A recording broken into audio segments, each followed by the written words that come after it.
Humiliation lights up the same brain regions as physical pain, every time. High Conflict by Amanda Ripley. Audiobook summary and review by StoryShots. Every peace treaty you have ever read about is a lie, or at least a misnomer. It does not make peace, it buys time.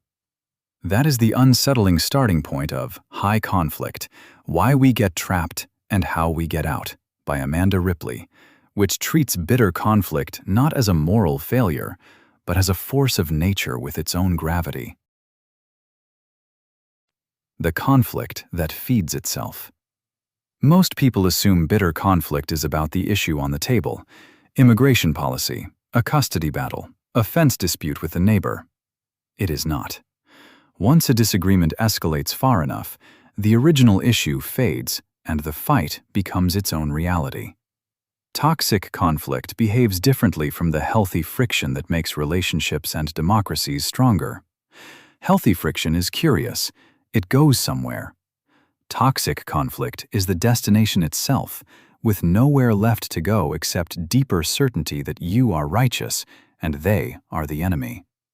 Think about the argument you keep having with the same relative every holiday, the one that never resolves no matter who wins.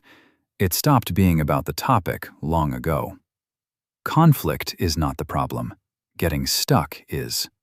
Something has to trigger that shift from friction to entrapment, and it is rarely the thing people assume. The trigger nobody names. 4 forces reliably drag a disagreement into a destructive spiral: humiliation, corruption, false binaries, and conflict entrepreneurs, people or platforms that profit from keeping a fight alive. The binary is the sneakiest.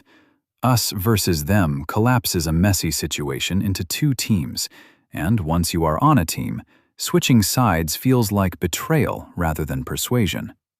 Your workplace group chat or family feed is probably run by an unspoken binary right now, and you may not have noticed who benefits from keeping it in place.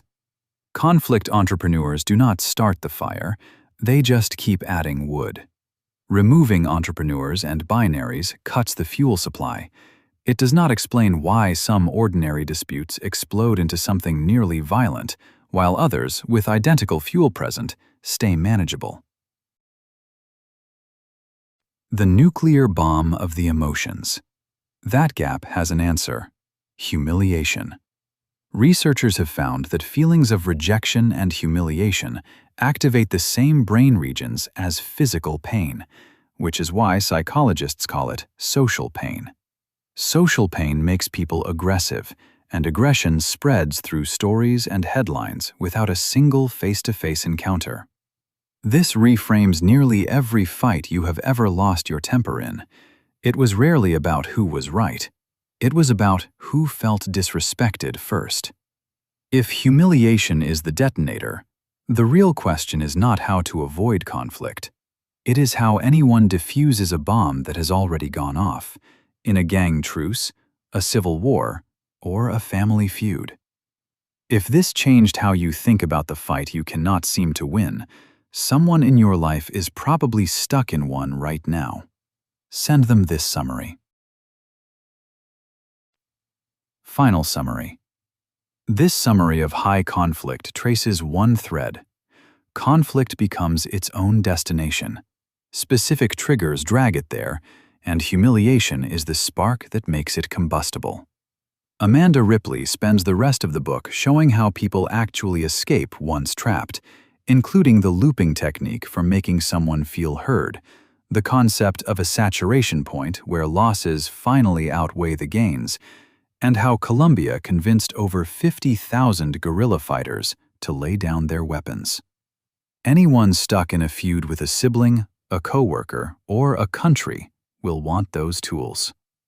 We're building the full summary of high conflict now, with an infographic and animated video. Follow it in the StoryShots app to get it the moment it's ready.